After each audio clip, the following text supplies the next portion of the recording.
All right, good afternoon. Good afternoon. So I'm joined here today by Mayor Brandon Johnson, Deputy Mayor of Community Safety Gary and Gatewood, Cook County State's Attorney Kim Fox, Alderwoman Deborah Silverstein, Chief of Detectives Antoinette Ursitti, Chief of Patrol John Hine, Director of Community Policing Glenn Brooks, and members of the Bureau of Detectives and the Investigative Response Team. So today, I'm here to talk about a shooting that occurred in the Rogers Park neighborhood this past weekend. During that shooting, a 39-year-old man of Jewish faith was injured in a shooting. Also, multiple officers and paramedics were fired upon at the scene in separate incidents. Just want to make that clear. Earlier this week, we announced charges against 22-year-old Sidi Mohamed Abdallahi. Today, he was additionally charged with one felony count of terrorism and one felony count of a hate crime. This offender remains hospitalized because of his injuries from the shooting that occurred on that date. The most important thing I want to come out of this press conference is we want everybody to know that we will never tolerate violence that's rooted in hate and bigotry. This shooting is deeply personal to members of our Jewish community. We know that. But this shooting should be personal to everyone across the city. We have a diverse city. We live in a very diverse city. And anytime someone suffers violence, especially a shooting, we should be outraged no matter where it occurs in our neighborhoods and across our city. Since the shooting occurred, our investigative response team has worked their fingers to the bone to determine a motive. There must be sufficient evidence to support hate crimes and terrorism charges. And it was important we took our time to thoroughly investigate and confirm that this was indeed a crime of that nature. So I want to be clear about one thing, and I want to make this clear to everybody in every community. We did not secure these charges because of public pressure or because of media attention. As the head of a police department, and the responsibility that we have in law enforcement is that we will never go out in public, make statements, allegations, accusations, or attempt to bring charges without any proof of what we're attempting to charge someone for. Now, gathering evidence and facts takes time, and we have to do it in a timely fashion so that we don't impede the possibility of getting charges. We will never do things just based on a belief. We need proof. That's what we do as a police department, and I can tell you right now, our investigative response team did an excellent job of doing that. This investigation included a strong partnership between our federal partners and our prosecutorial partners at the Cook County State's Attorney's Office. With detectives unable to interview the offender because of the injuries that he sustained during the shooting, detectives sifted through digital evidence to establish this case. Evidence from the offender's phone indicated he planned the shooting and specifically targeted people of Jewish faith. This evidence allowed us to secure the terrorism and hate crime charges. I cannot say enough about the work our detectives and our investigatory teams did and worked with all of our partners to secure charges here and to provide a level of safety around the community. Thankfully, this victim did not suffer life-threatening injuries. We know that this is something that he's going to have to deal with the rest of his days. I can't leave this press conference without talking about our first responding officers who arrived on the scene, who were shot at, engaged in an exchange of gunfire with this individual, and stopped him from taking lives. They put their lives on the line for this community to make sure that the community was safe. The same thing that our officers do out there on a daily basis. It's extremely important to understand the effects of that. Our officers going out, making sure that these communities are safe all over this city. So I can't leave here without talking about how well those first arriving officers responded on the scene. This trauma also affects our Jewish community. We know that. In Rogers Park, the community had concerns. And again, we understood what those concerns were as a police department. But again, we did not rush to judgment. We made sure that we continued the investigation that I told you earlier that we were working on. And those detectives did just one heck of a job getting that job done. I also have to thank Chief City for her leadership, Lieutenant Pat Kenny for the work that he does as the lead for the investigatory response team, and Glenn Brooks from Community Policing with our hate crimes unit. We've been working over in Rogers Park before and since this happened, and to our Chief John Hine, who made sure that there are additional resources around religious institutions throughout the neighborhood. We will continue to pay special attention to the location to make sure that people feel safe. But lastly, we need to understand one thing, that what terrorism is designed to do. It's designed to change your way of life. It's designed to change the way that you move about your daily business. We want there to be some calm in the neighborhood so that you understand that we're there to make sure that you're safe. We don't want to heighten. Awareness is great, but what we don't want you to do is walk around in fear. Know that we're here, and the support is here from the Chicago Police Department and the mayor's office, because, and I just want to be clear about one thing, I was in constant contact with the mayor about this information.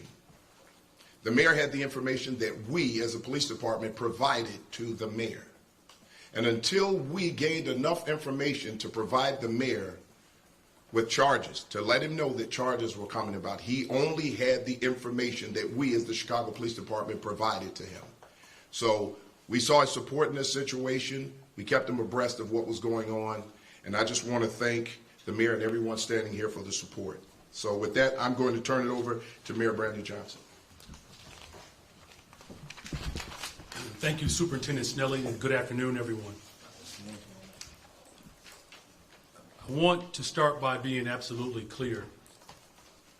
There is absolutely no place in Chicago for anti-Semitism. There's no place in our city for hatred directed towards our Jewish community. And now that the charges have been issued, I can speak in more specificity of the attack that took place that was clearly motivated by hatred.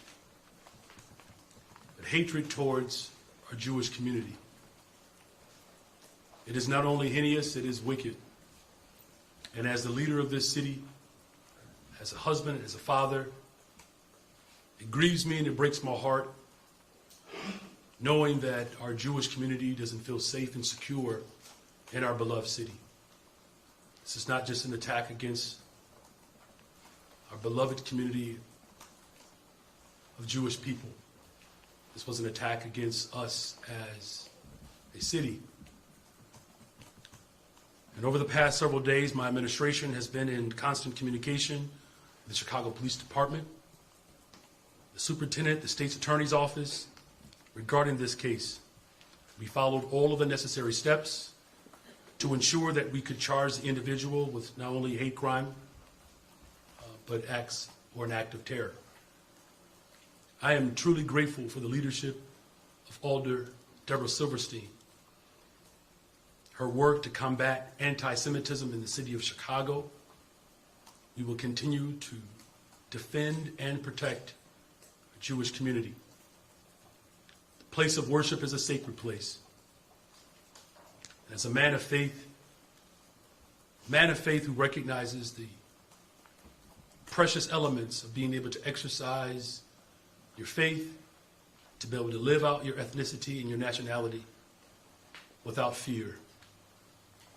I hope that today is a first step towards achieving not just justice in this case, but our continuous work to ensure that every single member of the Jewish community feels safe, loved, and protected.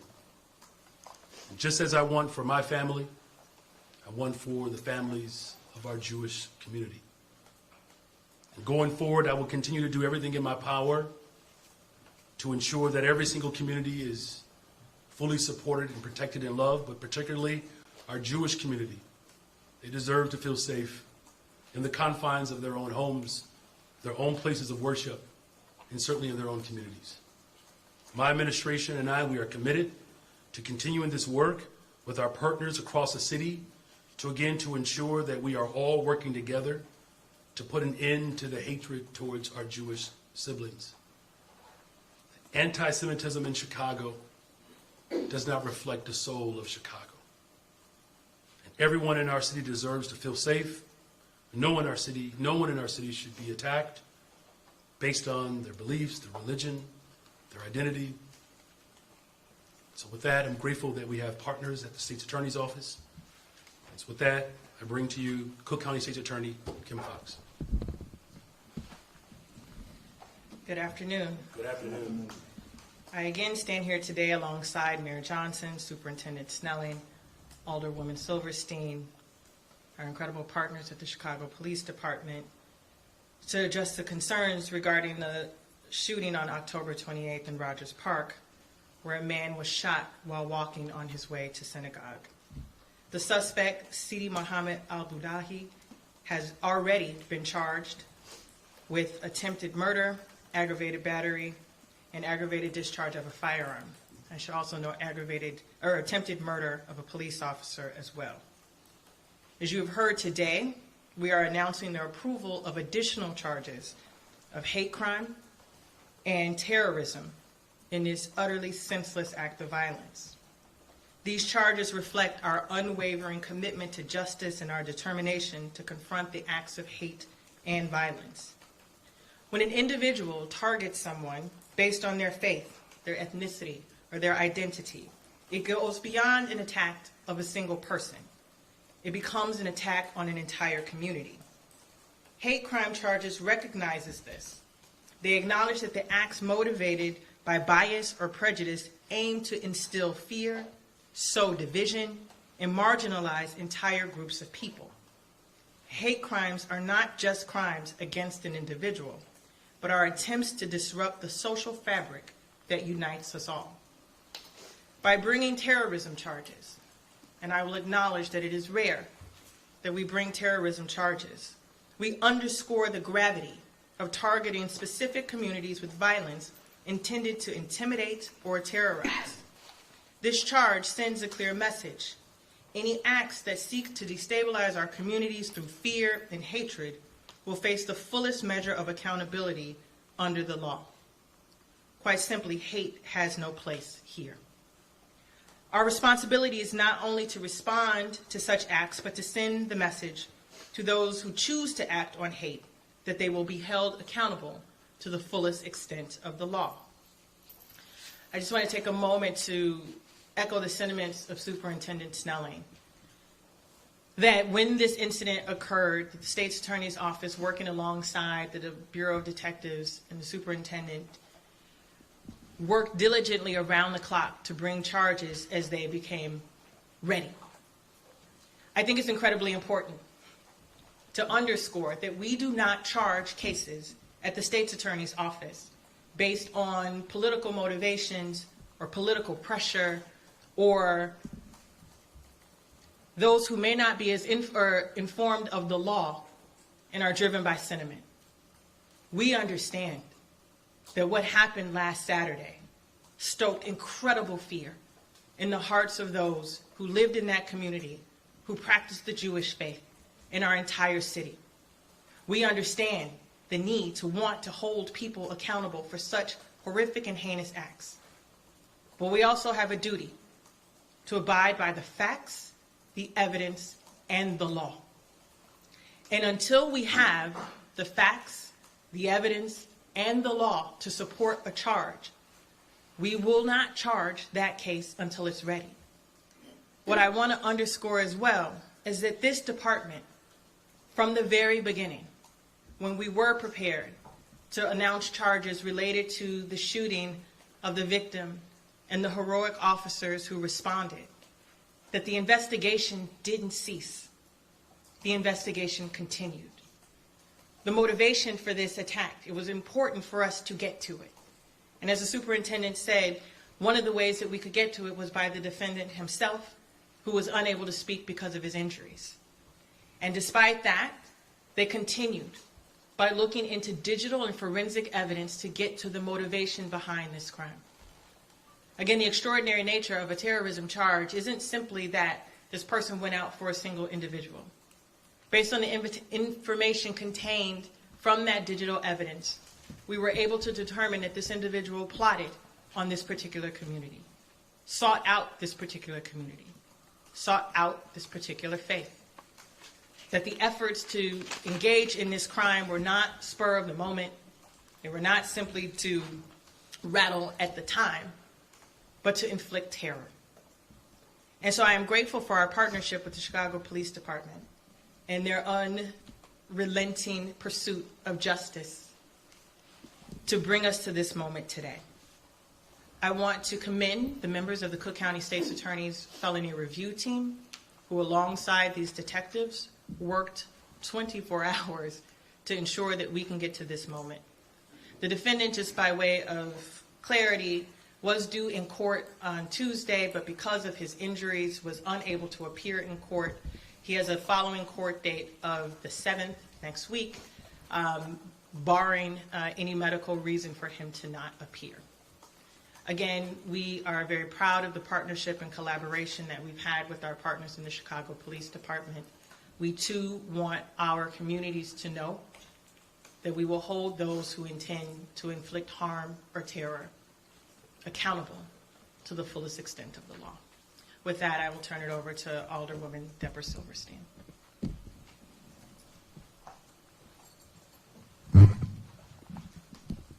Thank you all. Good afternoon. Good afternoon. I would just first like to say that my outpouring of thanks goes to the Chicago Police Department, to the officers on the scene who got the situation under control very quickly and who risked their own lives, to the detectives, and to our superintendent, Snelling, who has been on speed dial with me since this happened, always taking my calls, always trying to calm a very nervous community. And so thank you very much, Superintendent. To my community, I want to thank you for your patience. I know it's been a very, very difficult time for all of us. I do just want to say one thing about the Jewish community. We are a strong, united, resilient community, and we will remain that way. I know that public safety is our highest concern, and I give my community my word that I will continue to advocate for the safety of everyone in my community, and I will work together with our friends in the police department to make sure that stays safe. Thank you. With that, we'll take any questions that you may have. Charlie DeMar with CBS News Chicago. First for the mayor, Superintendent, you're there. I'll start with you then. Superintendent, I asked you on Monday about what more do we know about this suspect, a resident of Chicago, country of origin, and any other previous arrests anywhere in the country. And we're going to go back to the same answer that I gave you then. Those things are still under investigation because we're still working with our federal partners to get more information on this individual. As these charges were placed, from the very beginning, we had someone who committed an act that could have taken a life. And, to the credit of our detective division and, State's Attorney Fox and her people at the Cook County State's Attorney's Office got those charges approved immediately. That allowed us to continue with our investigation, to continue on to secure the charges that we have now for hate crime and an act of terrorism. So we're going to continue to get more information. Again, it would be irresponsible for me or anyone else to stand here and try to give you information that we don't have this just rooted concretely, in facts. So we just want to make sure that anything that we put out there, we can back it up with fact-based information. And Mayor Johnson, your initial statement on this shooting made no mention that the victim was Jewish, that he was on his way to synagogue. I know that Alderman Silverstein, the ADL, other Jewish leaders were critical of that. Why were those facts omitted from your statement? Well, look, it's important to know that my responsibility as the mayor of the city of Chicago is to keep every single community safe. And I take that responsibility seriously. It is very clear, the evidence that has been brought forward, that this individual acted to not only strike fear into the Jewish community, but was very clear about their action was very clear that there is hatred towards the Jewish community. And I'm going to continue to do my part to ensure that the Jewish community knows that they are loved and seen and heard. Look, I'm appalled and sickened by the wicked behavior that came from this individual. And as someone that comes to this job with a deep sense of faith and moral clarity, my stance and my position is lived out every single day in this job. I don't want children to be afraid to live out their values, their faith. I don't want anybody to be targeted because of their ethnicity. That's personal. I know what that terror leads towards. And there is a common thread, that terror wants to incite and ignite, is to make people feel isolated and alone. Well, the Jewish community is not alone. We're standing firm with our Jewish siblings, as I've always had. And I will continue to live up my values and principles to ensure that everyone in this city knows that they are seen and heard and valued, and particularly our Jewish community right now that is feeling a great deal of anxiety and trepidation and fear. My words are not as powerful as my actions. And our actions are clear. Charges have been brought. The full force of government is on display. And the Jewish community can be assured that we're using every aspect of government to ensure that they are safe. Next question. And hold on, before you go any further, I just want to kind of follow up with that. Again, as I mentioned earlier, the information that the mayor had at the time was the information that we as the Chicago Police Department presented to him. It's important to understand that the information that we put out there, if we don't have the proof to back up the statements, because we have to be careful when we put ethnicities out there or, religious connections, because if we put something out there that sounds like the only reason that we had for trying to call this a hate crime is that one person was of Muslim faith and the other person was of Jewish faith, that would be irresponsible of us if we don't have the proof to back that up. That's why we continue to work toward gathering the information to get that done. And these detectives did that behind the scenes, no matter what the criticisms were that came their way, no matter the fact that we were accused of covering up or downplaying a hate crime. We weren't doing any of those things. We were making sure that we had the fact-based information to provide to the state's attorney's office so that we could secure charges. And I'm proud to say that they did exactly what they were supposed to do, and that's how we secured the charges. Hi, I'm Manuel Camarillo, Chicago Sun-Times. You mentioned the suspect had a plan. I'm wondering if you could talk more about that plan. Did it target any specific institutions or neighborhood besides Westridge? If I may. We will do a full recitation of the proffer. This case is like every other case in which we stand with the superintendent and the department, where we will give you the basic of the facts today. Again, this person is innocent until proven guilty and has an opportunity to be confronted with the charges.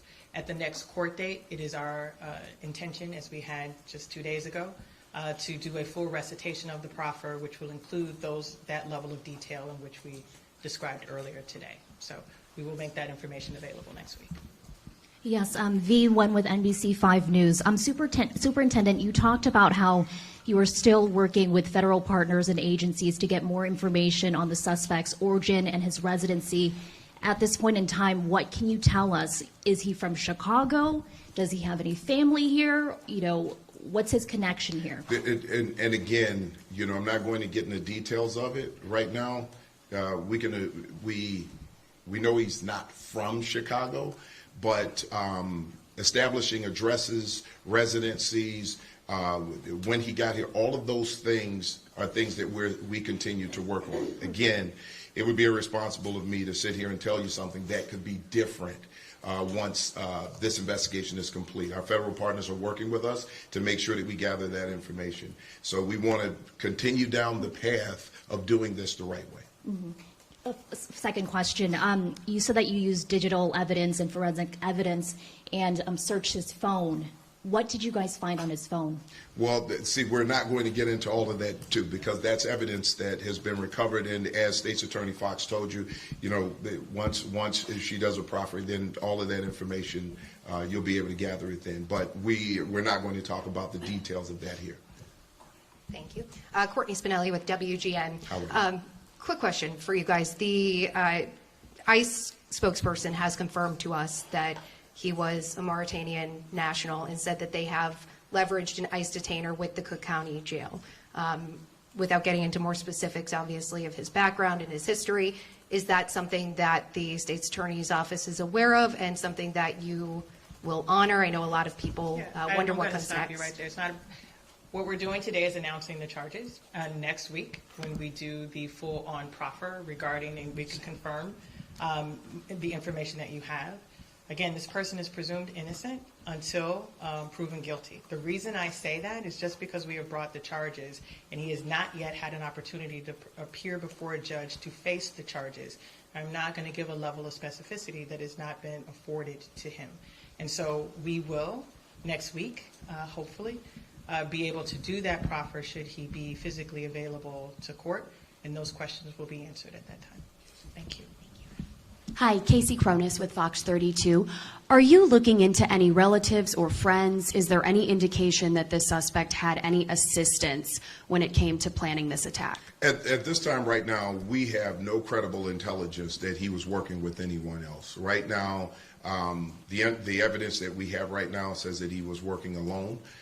So we don't want anybody out there in fear that, you know, there's a network of people out there engaged in this activity. So, but we are still continuing to work through that just to find out if those are possibilities. So again, I told you when we first started this investigation that we're not going to leave any stones unturned, and we'll continue to work toward that. Just a quick follow-up. In the charging information that we received, it shows that he was staying or living on the far south side. Do you know, did he intend that day to travel to the West Rogers Park area to carry this out based on it being a Jewish community, or was he staying in the West Rogers Park area recently? Here, where he was staying and all of that, still, those are things that we're not going to talk about here. However, we do know that based on information that was gathered from his phone, that he was targeting Jewish communities. Thank you. Yes. Hi, Allison with the Chicago Tribune. Thank you for taking my question. Mayor and Superintendent, the 2025 CPD budget includes substantial cuts to offices that are critical to the consent decree, such as community policing, constitutional policing and reform, Office of Training. I understand that those positions had gone unfilled, but does this move to permanently slash them signal that amid this budget crunch, that compliance with the consent decree is going to be put on the back burner? Well, here's what I'm going to tell you. When it comes to the question of the budget, we're going to have a budget hearing. So all of those things will be discussed at the budget hearing. But when it comes to the consent decree, I am 100% in Chicago Police Department, 100% dedicated to getting to the bottom of the consent decree. I want to be very clear about the consent decree. The Chicago Police Department is working in good faith with the IMT, the Independent Monitoring Team, and the Office of the Attorney General, and we will continue to do so. And whatever it takes to move compliance forward, we will get that done. And that's what we're working on right now. I take reform seriously. Everyone in leadership on the Chicago Police Department right now takes it seriously.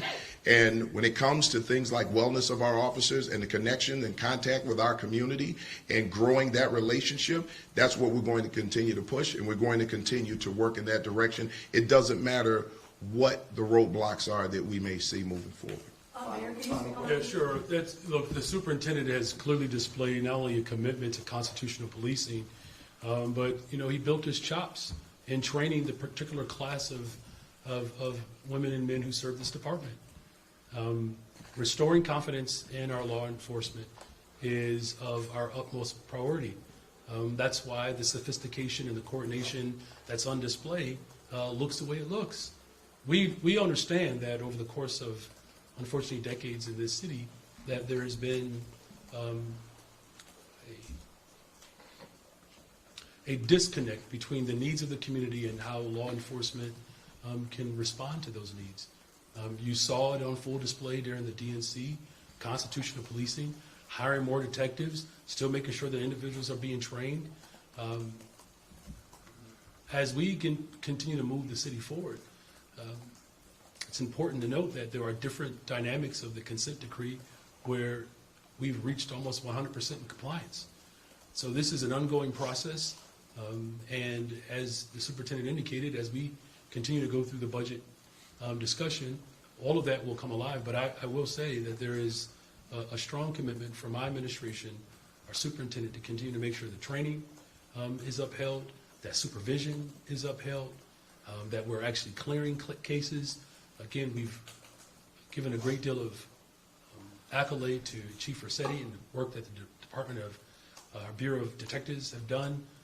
We will have 200 additional detectives by the end of this year, because clearing cases is also part of fulfilling our responsibility as a city to bring people to justice. So appreciate the question, and we're grateful that there is real coordination between full force of government, the police department, the state attorney's office, the mayor's office, to ensure that constitutional policing remains the prevailing form of governance. Final question. Mayor Kawash, ABC7. Mayor, actually, question for you. I know you just addressed the Jewish community and the work you're doing to kind of support that community as well as all communities. Wondering if you have an additional comment on the resignation of the CPS president as well. Yeah. Reverend Johnson, had a conversation with him and asked him to resign, and he did.